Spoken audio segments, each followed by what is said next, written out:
2 of the NFL season is officially in the books. And you know what that means? There are multiple teams right now sitting at 0-2. Now, why is this significant? Because the chance of 0-2 teams making the playoffs after starting 0-2 is slim to none. The last time I checked, the percentage of 0-2 teams that have made the playoffs is 11%, and only 2 teams have done it in the past couple of seasons, that being the 2022 Bengals and the 2023 Houston Texans. So it's not impossible, it's just been done at a very low rate, obviously. Currently, 9 teams sit in the NFL at an 0-2 record, and in this video, I'm going to rank all those teams by their chance of making the playoffs. So we're not going to do this long intro, we're not going to start this video much more longer, let's go ahead and get into it. But before I get into the video, make sure you subscribe to my channel, tap the bell icon for future football content, and follow me on social medias down below in the description. And without further ado, let's go ahead and get into this. So coming in at number 9 with the lowest chance of making the playoffs, obviously, it's the Carolina Panthers. And let's be quite honest here, benching Bryce Young is not going to do anything for this team. I mean, Andy Dalton might slightly get his team over the hump considering he's a veteran, but at the end of the day, let's be honest, this is not going to help this team at all. They're still going to struggle. They're still going to lose games. Andy Dalton is not going to do much more for this team other than just slightly make it better, because you know why? It can't get any worse than what it's been doing now. That's why.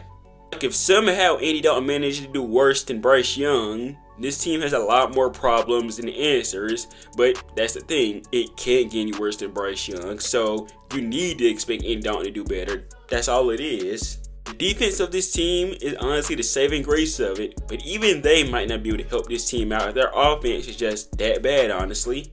For the Panthers, they're not making the playoffs. You might as well book it now.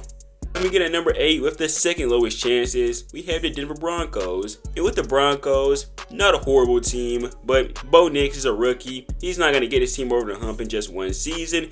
And he's also been struggling pretty mightily over the past 2 games.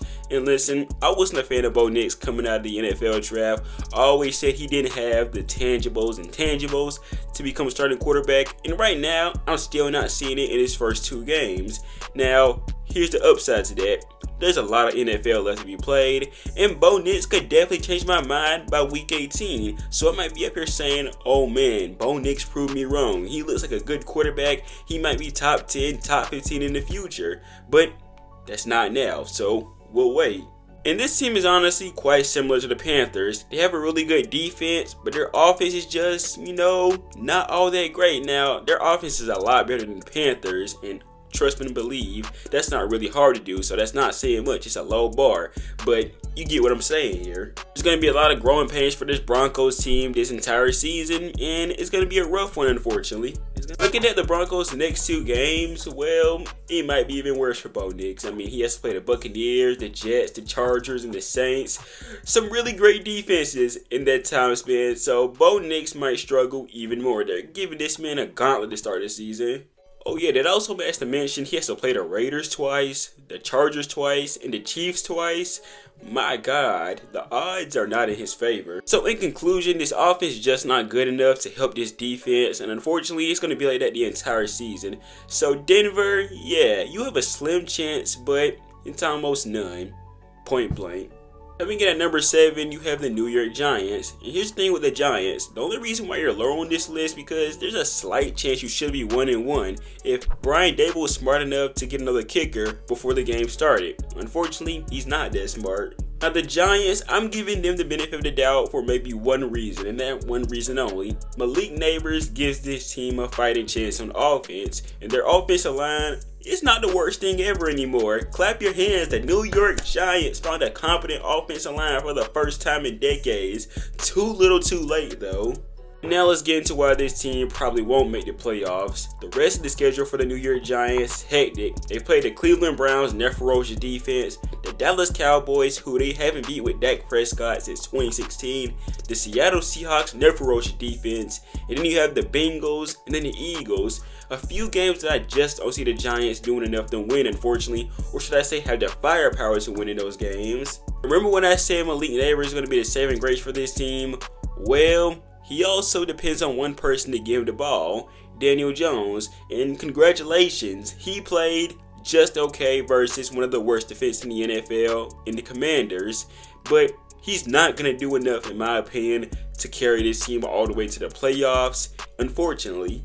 Trust me, that isn't me because I don't like Daniel Jones and I'm a Giants fan. It's just me not seeing it being realistic enough. Like, there's a lot of teams on the rest of this schedule that are just way better than us, and I don't see Daniel Jones having the ability to beat a lot of those teams, like the Cowboys, the Seahawks, the Eagles, a few teams that he struggled with mightily over the past couple of seasons. But these are the New York Giants. They know how to pull off upsets, so maybe that happens. Am I confident in it? Not so much.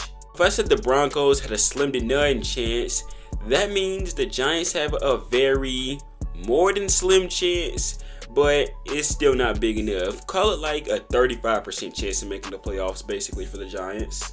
Coming in at number 6, we have the Tennessee Titans. Now, you could argue the Tennessee Titans should be 2-0 right now, but let's look at why exactly this team is 0-2 in the first place.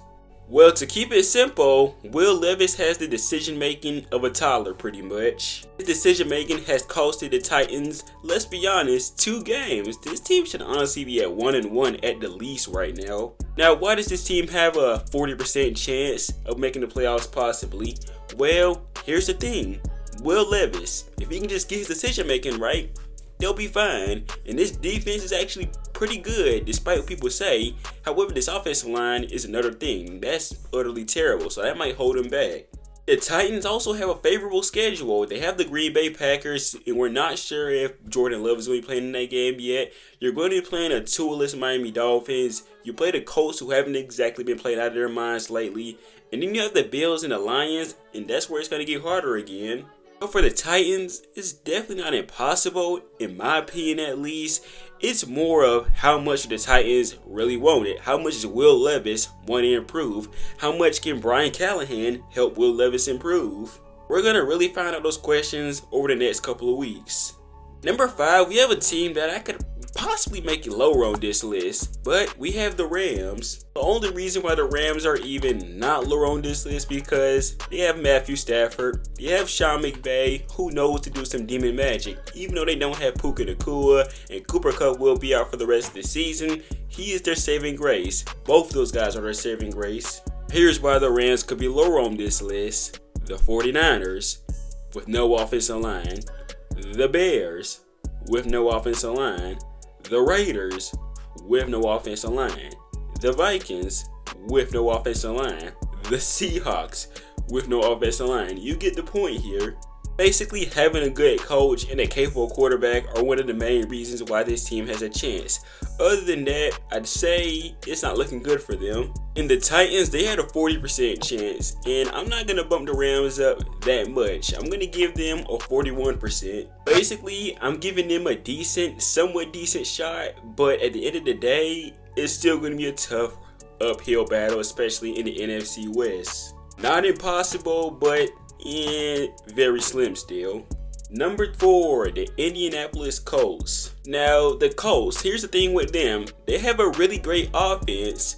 The downside of that, Anthony Richardson is very inconsistent. He had a great game versus the Texans, went on to play Green Bay, and he played absolutely putrid. Another downside, this defense is absolutely horrendous. DeForest Buckner is now gone, so this run defense is only going to get worse. The only thing saving this team is that they have offensive talent everywhere. They have good receivers in A.D. Mitchell, Michael Pittman, and Josh Downs. They also have a great running back in Jonathan Taylor and a great offensive line. But who is the X factor in all this? Anthony Richardson? You guessed it right. If he can just stay consistent and be accurate, this team is fine. They can compete. Unfortunately, like I said before, it's very inconsistent with Anthony Richardson, and it was like that before he got injured last season. So I'm going to give him like a 47% chance. So it's not impossible once again, but it's close to being like a 50-50 chance, which is not bad. But again, if Anthony Richardson can just perform consistent, this team has a chance. That's why I'm giving them a 47% chance. But I'm also decreasing their chances because their defense is going to be sloppy. They don't have Julius Brents, and they lost to Forrest Buckner. And this team is going to struggle without both of those guys. But again, their offense is right now that saving grace. At number 3, we have the Jacksonville Jaguars. Now, here's the thing about the Jaguars. It's the opposite of the Colts. Their defense, great. Their offense, not so much. But also, just like the Colts, they have a talented offense, but guess what? It can't stay consistent. Offense didn't do particularly well against the Dolphins, and their offense also didn't do particularly well against the Browns, pretty evidently clearly. Here's why I'm giving this offense hope. Here's why I still have hope that they're turning around. You look at their roster, it's not terrible. They have a really talented receiving core. You got Brian Thomas Jr., who has been really good in the targets he has gotten over the last couple of weeks. Gabe Davis, Evan Ingram when he's healthy, Christian Kirk, and they also have Travis Etienne, who could also be used a lot in the receiving game. And Trevor Lawrence admittedly hasn't been terrible, but he's not been great either. But this offensive line, though, it's a different story. It hasn't been good. The talent and potential alone is why I believe this team can improve and possibly still make the playoffs. And again, they're in that very bad AFC South aside from the Texans, so that gives them a chance as well. See, I gave the Colts a 47% chance. Yeah, the Jaguars, they're going to creep into the 57% tier, and I'm going to give them 50% exactly. Jaguars have beaten the Bills once, so they could possibly do it again. Then they play the Texans, the Colts, the Bears, the Patriots. You know, a couple of teams they could definitely beat. So in my opinion, they have a favorable schedule in my opinion. But it's just a matter if their offense wants to improve. And we'll see over the next couple of weeks if they truly want to do that. Now here's where it gets confusing. I have the Ravens at number 2. Here's why I have the Ravens at number 2 and not the Bengals. You'll find out why in the next couple of minutes. Now the Ravens, for the most part, have lost both of their games off some very small mistakes in the last couple of minutes in their games. I mean, they lost the Chiefs game off of 1 foot basically, and then the game against the Raiders, the offensive line had some problems near the closing moments. Jordan Stout had a bad punt, just problems all over the place, mistakes that can easily be prevented in my opinion. The Ravens haven't been playing badly overall. It's just those closing moments once again where this team falls apart. So the Ravens are not a bad team. They're a great team. They're still one of the better teams in the NFL. Unfortunately, they're just a team that is constantly making very dumb mistakes. Simple as that. And looking at the rest of their schedule, there's some teams that they could definitely beat in this span. They play the Cowboys. I think they can beat them. They play the Bills. That could be a toss-up. They play the Bengals. Toss-up. They play the Commanders. I think they can easily beat them. And I think they can beat the Buccaneers too. So they do have a couple of tests in there, but I think the schedule is more in their favor than it is out of their favor. It's more in their favor than it is for some of these teams, obviously. I'm going to give the Ravens a 55% chance to make the playoffs at this point. Now we go to the Bengals, number 1. And they are number 1 because this team just always starts 0-2. And for somehow, they still make the playoffs. I don't know how. They started 0-2 last year, and they were probably a couple of games back from possibly making the playoffs. But it definitely could have happened. And the Bengals have everything in their favor here. Joe Burrow looks a lot more healthier. This offense is getting rolling again. The defense is definitely great too. And they have a favorable schedule in their hands. They play the Commanders week 3. They can definitely beat them. They play the Panthers week 4. They can definitely beat them. They play the Ravens. Gonna be a toss-up, but they can definitely beat them. They play the Giants. They can definitely beat them. And then it gets harder with teams like the Browns, Eagles, and Raiders. But again, teams they can definitely beat. Remember, they were giving Patrick Mahomes a hard time in week 2 before they got that pass interference call and they lost off a game-winning field goal. So we know what the Bengals are capable of. If they can avoid mistakes like that and Joe Burrow continues to play like he did against the Chiefs, this team can definitely go far and still make the playoffs. So I gave the Ravens a 55% chance. I'm giving the Bengals a 60% chance. It can definitely still happen.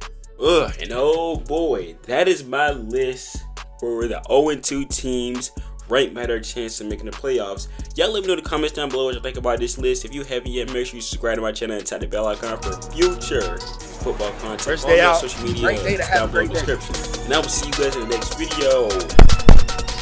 Peace.